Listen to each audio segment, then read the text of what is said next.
Hello and welcome back to Bossing English with Mr. F. I thought we'd look at how Macbeth changes or doesn't change in Macbeth, because I think there's some nice ways of linking quotes together to show an understanding of the whole text from the start, from the end. And sometimes we will see a change, and other times we'll see a consistency. And I think that's quite a useful thing to explore and exploit. Okay, I spotted this the other day. I thought it was quite a good one. After trying to convince himself with the soliloquy at the start of Act 1, Scene 7, Macbeth comes out and talks to his wife, "We will proceed no further in this business." So he sounds really determined, doesn't he? And he starts to speak for both of them. So I think the pronoun there, the inclusive pronoun, personal pronoun, we, is quite significant because he's speaking for both of them, trying to be determined. At least this could be a performative reaction or stance where he's trying to be determined. At least he appears that way, determined and speaking for both of them. Interesting use of the euphemism there. And again, there's a consistency. We'll come back to this. Anyway, his wife shoots him down in flames, insults his manhood, gets him to go through with the task, and after the task, we see him slowly becoming more bloody, tyrannical, and paranoid. And at the end of the banquet scene, I think one of the most chilling lines in the whole play is this one. Yes, he makes all those threats about blood will have blood, and I am in blood. Where's this one? I am bent to know by the worst means the worst. I think that's a useful one because you've got the two superlatives and a repetition there. I am in blood, stepped in so far that should I wade no more, returning words tedious go. Great, but this one I think is really chilling. He says at the very end of all that to his wife, and we never see her again until Act 5, Scene 1, when she's gone mad. We are yet but young indeed. Again, the euphemism there is interesting, speaking for both of them again. And there's something chilling and menacing about that, yet but young indeed. They're just getting started. And maybe in her absence, we don't know, she's off stage, she becomes privy to some of the more slaughterous thoughts that he has, and is even more soaked in blood, even just by knowledge of some of the deeds he does.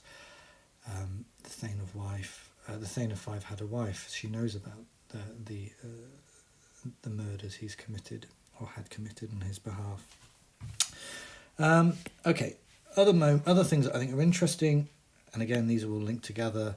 Words to the heat of deeds to cold breath gives. Again, this is just before killing the king, the dagger soliloquy. The understanding that speaking about things calls out ardour for acting, and actually this is really kind of this deliberation that happens in these soliloquies changes. So what's interesting with this character is he starts off talking a lot and thinking a lot aloud, and we see that kind of deliberation, thought processes prior to acting. This shows him as not just someone who murders willy-nilly, but someone who reflects on the acts he's about to commit. Those soliloquies suddenly stop from the end of Act 3, Scene 4, when the tyranny, and we only hear about the bloody deeds he's doing when we're in the Malcolm and Macduff scene. We get all that idea about the bleed, poor country, it weeps, it bleeds, and all the horrible things that are happening there, the shrieks, the cries that rend the sky. But what's happened is, off stage, as it were, Macbeth has become kind of more instinctive.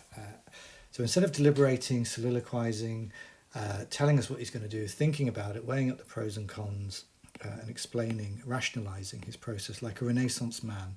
As a Renaissance man, he rationalizes and kind of justifies his actions to himself, to God.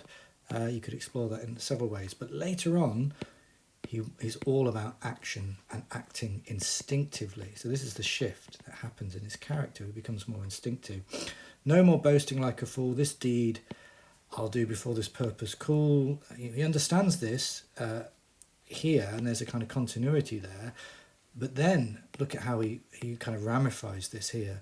The very firstlings of my heart will be that's the autocorrect, the firstlings of my hand to crown my thought with axe. This is a great little quote, isn't it?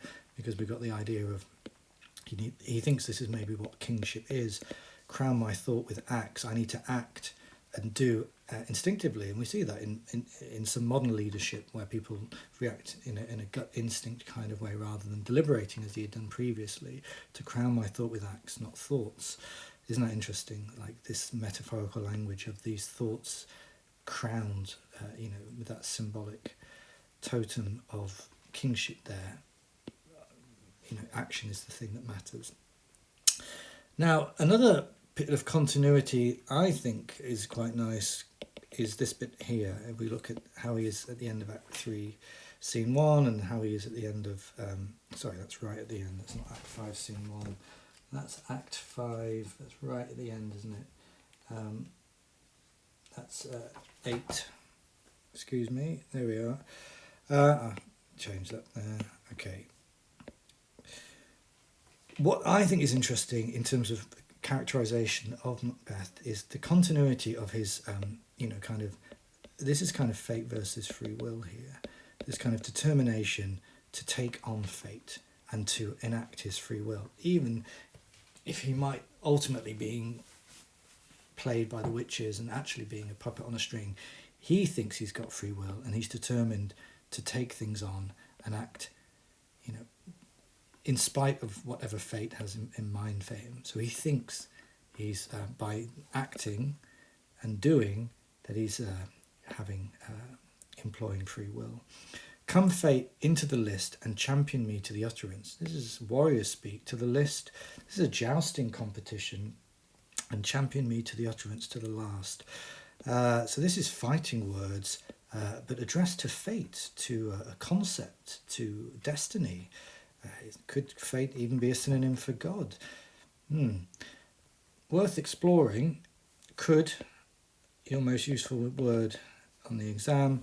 Yet I will try the last. Before my body I will throw my warlike shield. So when he fights Macduff at the very end, he goes out fighting. I will try to the last. This is a person who is determined to, rather than wait and sit back, meet his fate, whatever it might be. And in his mind, this is the enacting of free will. Hopefully that's been useful. Subby sub, likey like, all the rest of it. Bye for now.